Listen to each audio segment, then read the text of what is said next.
और वहीं कांग्रेस उम्मीदवार कुमारी सैलजा की सिरसा सीट से जो है शानदार जीत हुई है। जी हां, सिरसा सीट से उन्होंने जीत दर्ज की, बड़े मार्जिन से उन्होंने जीत दर्ज की है और इसी के साथ बीजेपी प्रत्याशी को सिरसा सीट से हार का सामना करना पड़ा। तो आपको बता दें कि जीत के बाद कुमारी सैलजा का बयान सामने आया, कहा कि हम और बेहतर प्रदर्शन कर सकते थे, हम पार्टी में अपने प्रदर्शन पर चर्चा जरूर करेंगे। तो हरियाणा की सिरसा सीट काफी दिलचस्प थी। सिरसा सीट से जीत हासिल करने के बाद कांग्रेस नेता कुमारी सैलजा का कहना है कि हम और बेहतर प्रदर्शन कर सकते थे और हम पार्टी में अपने प्रदर्शन पर चर्चा जरूर करेंगे। ये भी देखेंगे कि आगामी विधानसभा चुनाव में निर्णायक जीत दर्ज करने के लिए बेहतर रणनीति कैसे अपनाई जाए।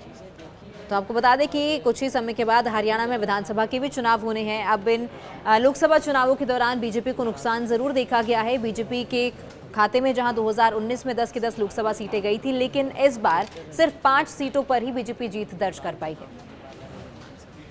इस चुनाव में हमने बहुत सी चीज़ें देखी हैं और ये भी लग रहा है कि हम और भी बेहतर प्रदर्शन कर सकते थे। तो इन बातों पर हम पार्टी के अंदर विचार करेंगे और देखेंगे कि कैसे आगे के लिए हम बेहतर रणनीति अपनाएं, जो 3 महीने बाद चुनाव होने वाला है विधानसभा का, ताकि उसमें हम अच्छी तरह से डिसाइसिव विक्ट्री, एक अपना बढ़िया प्रदर्शन देखते हुए आगे कांग्रेस की सरकार बनाएं। और गुटबाजी की जहाँ तक बात है, हर संगठन में होता है और मैं ये कैसे कह दूं कि हमारे यहाँ गुटबाजी नहीं है।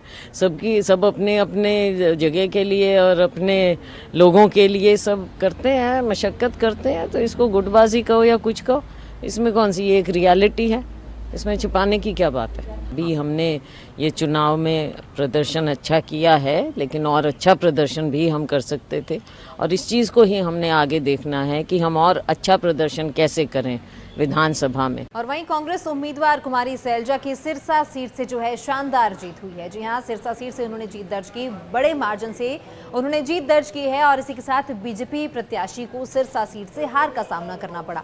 तो आपको बता दें कि जीत के बाद कुमारी सैलजा का बयान सामने आया, कहा कि हम और बेहतर प्रदर्शन कर सकते थे, हम पार्टी में अपने प्रदर्शन पर चर्चा जरूर करेंगे। तो हरियाणा की सिरसा सीट काफी दिलचस्प थी। सिरसा सीट से जीत हासिल करने के बाद कांग्रेस नेता कुमारी सैलजा का कहना है कि हम और बेहतर प्रदर्शन कर सकते थे और हम पार्टी में अपने प्रदर्शन पर चर्चा जरूर करेंगे। ये भी देखेंगे कि आगामी विधानसभा चुनाव में निर्णायक जीत दर्ज करने के लिए बेहतर रणनीति कैसे अपनाई जाए। तो आपको बता दें कि कुछ ही समय के बाद हरियाणा में विधानसभा के भी चुनाव होने हैं। अब इन लोकसभा चुनावों के दौरान बीजेपी को नुकसान जरूर देखा गया है। बीजेपी के खाते में जहां 2019 में 10 की 10 लोकसभा सीटें गई थी, लेकिन इस बार सिर्फ 5 सीटों पर ही बीजेपी जीत दर्ज कर पाई है। इस चुनाव में हमने बहुत सी चीज़ें देखी हैं और ये भी लग रहा है कि हम और भी बेहतर प्रदर्शन कर सकते थे। तो इन बातों पर हम पार्टी के अंदर विचार करेंगे और देखेंगे कि कैसे आगे के लिए हम बेहतर रणनीति अपनाएं, जो 3 महीने बाद चुनाव होने वाला है विधानसभा का, ताकि उसमें हम अच्छी तरह से डिसाइसिव विक्ट्री, एक अपना बढ़िया प्रदर्शन देखते हुए आगे कांग्रेस की सरकार बनाएं। और गुटबाजी की जहाँ तक बात है, हर संगठन में होता है और मैं ये कैसे कह दूं कि हमारे यहाँ गुटबाजी नहीं है। सब अपने अपने जगह के लिए और अपने लोगों के लिए सब करते हैं, मशक्क़त करते हैं। तो इसको गुटबाजी कहो या कुछ कहो, इसमें कौन सी एक रियलिटी है, इसमें छुपाने की क्या बात है। अभी हमने ये चुनाव में प्रदर्शन अच्छा किया है, लेकिन और अच्छा प्रदर्शन भी हम कर सकते थे और इस चीज़ को ही हमने आगे देखना है कि हम और अच्छा प्रदर्शन कैसे करें विधानसभा में।